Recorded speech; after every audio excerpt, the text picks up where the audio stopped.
Alright, y'all know what it is. Y'all know what it's worth. Let's get this merch. Subscribe to the PDH Network.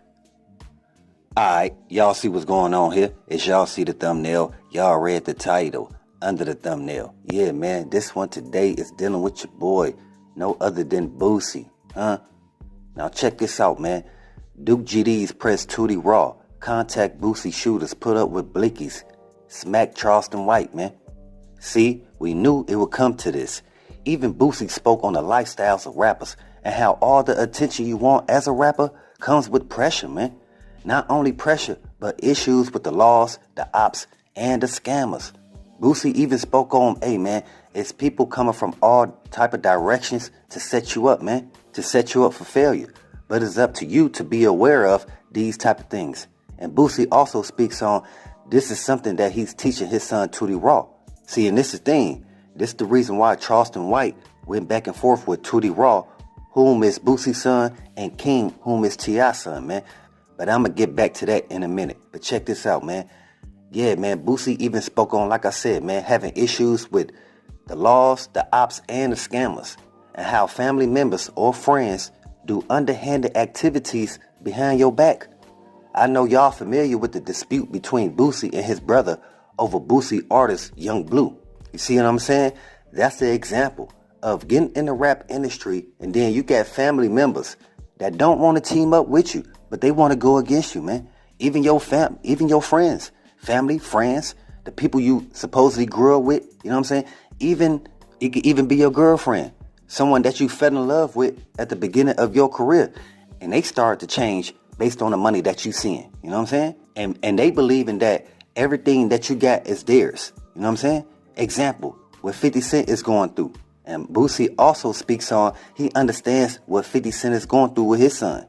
At the same time, he do want 50 Cent and his son, you know what I'm saying, to make up and have a cool relationship. But at the same time, Boosie explains this whole situation of, hey man, money can change people. They like to say that money changed you, but nah, a lot of the times that it changed the people outside of you. You know what I'm saying? So yeah, back to the story. I told y'all, man, it's messed up that Boosie brother tried to sign this artist. And again, that's some underhanded activity that Boosie mostly talks about.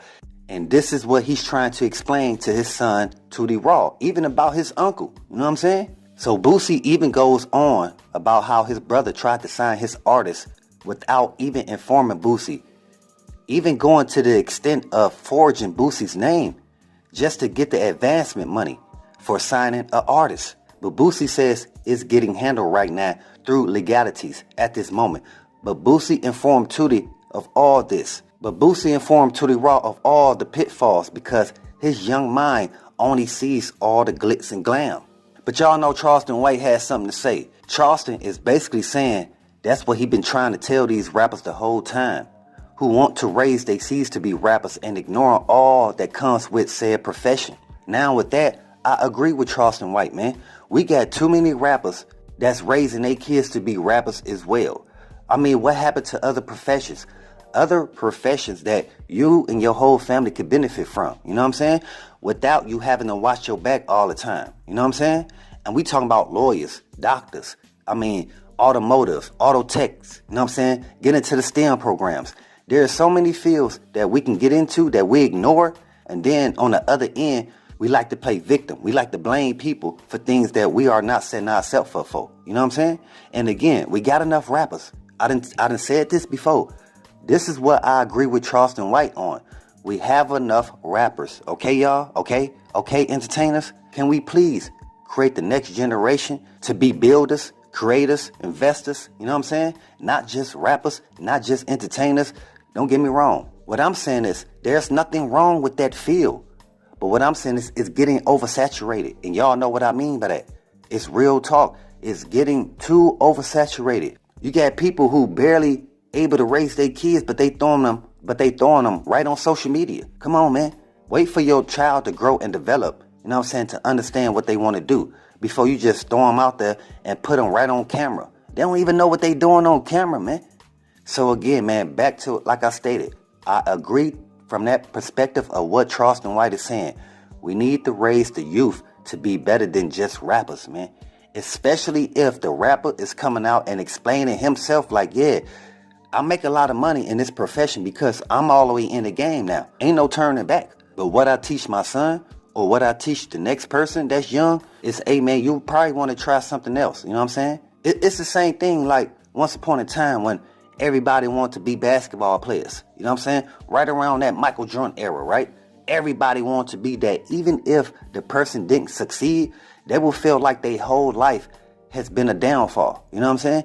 That's only because they have not been taught other options out there that can make them just as much money as being that. You feel what I'm saying? So that right there, I agree with Charleston White. I even talk to people like, how is, again, people raise their seeds how they want to. But I'm just like, hey, if you're a rapper and you're complaining about what comes with being a rapper, I don't think you will want that same thing for your seeds. You know what I'm saying? And going back to Duke, right? See, like I stated before, when you're a rapper, a lot of times ones ignore all that comes with that profession. But check this out, man. This is going back to Duke. Duke, that's the reason why he's supposed to made it back to Chicago to his family. He was not a rapper, man. He was a jeweler.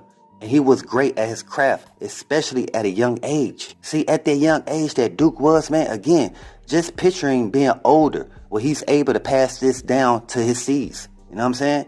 Where he could look at his grandchildren working his shop. See, these are the things that we dream about. These are the things that we want as men when we get older. The reason why we get into the profession that we in. And again, like I just stated, man, Chicago jeweler Duke, he's supposed to made it back home to his family. He's not a rapper. He's not living like a rapper. You know what I'm saying?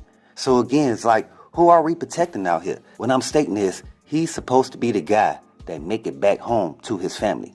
Now, I gave y'all the video yesterday where Charleston White spoke on Duke the Jeweler and how he felt that Duke, he was foolish to hang around Boosie. If he wasn't familiar with Boosie history, he said, man, that's something he should have knew about even before he went to a concert or was even at a dice game with Boosie. Because even Charleston White acknowledges that, yeah, man, Boosie got some guys on his side, man, that's ready to ride.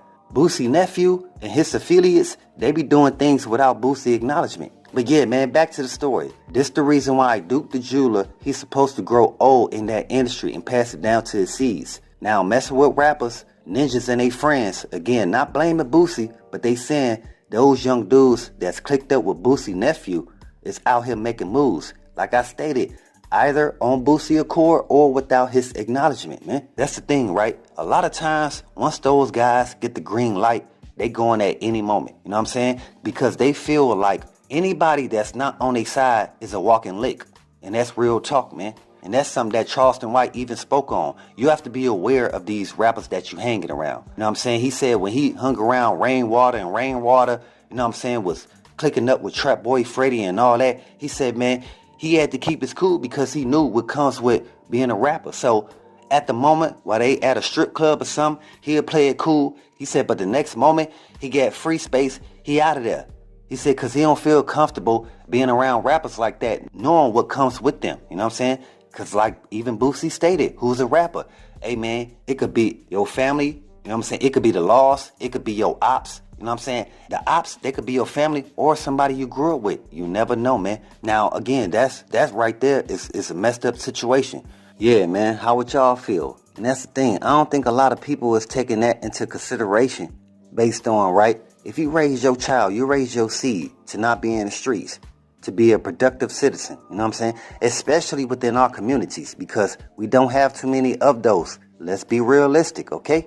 So you raise him to be a productive citizen in a city that has a lot of criminal activity going down, that he could have involved himself in that, but he chose the opposite. He chose to go the route that would benefit him and his family. So within that course, he get older, mature, he started making moves on his own. And one of those moves, he happened to go out to H-Town to enjoy himself, being around rappers. And y'all also know he's out there based on some business opportunities with other jewelers. This the issue, right? You knowing that you ain't raised your child to be part of none of that criminal gang activity, but he get treated as such by his own. You understand? And I get people in the comments like, yeah, but other races, other people don't wear jewelry like that. No, that's not true at all.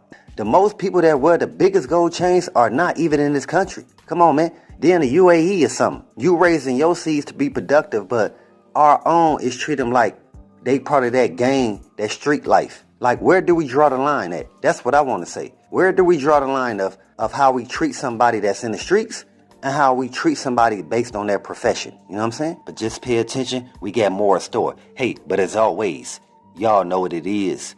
Y'all know what it's worth. Let's get this merch. Subscribe to the PDH Network.